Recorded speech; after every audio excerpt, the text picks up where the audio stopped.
ఇడ్లీ పిండితో పునుగులు వేస్తున్నాను.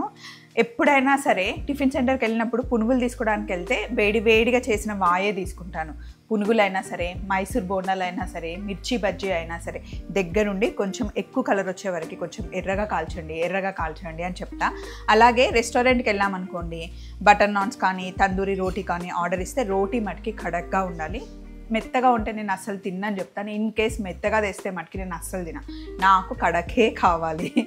అలాగే వడలు కూడా మంచి కలర్ వచ్చేంత వరకు, బ్రౌన్ అయ్యేంత వరకు ఫ్రై చేపిస్తాను అనమాట. ఫుడ్లో కొన్ని అలా పెట్టుకుంటా, అది నచ్చినట్టుగా లేకపోతే అస్సలు తినాలనిపించదు. కానీ ముందే చెప్పేస్తాను నాకు ఇలా ఉండాలి, ఇలా చేసి ఇవ్వండి అని చెప్పి. సో ఇప్పుడు మనం చేస్తుంది ఇడ్లీ పిండితో తయారు చేసిన పునుగులు అనమాట. టిఫిన్ సెంటర్ స్టైల్లో చేస్తున్నాను. రెసిపీ కావాలి అంటే లింక్ ఇచ్చేస్తున్నాను, ఫాలో అయిపోండి. మీకు ఎలా కాలితే ఇష్టం? మెత్తగా తెల్లగా ఉంటే ఇష్టమా, లేదా పైన కొంచెం క్రిస్పీగా లోపల సాఫ్ట్గా ఉంటే ఇష్టమా? ఒక్కొక్కరికి ఒక్కొక్క టేస్ట్ ఉంటుంది కదండి. మీ టేస్ట్ ఏంటి?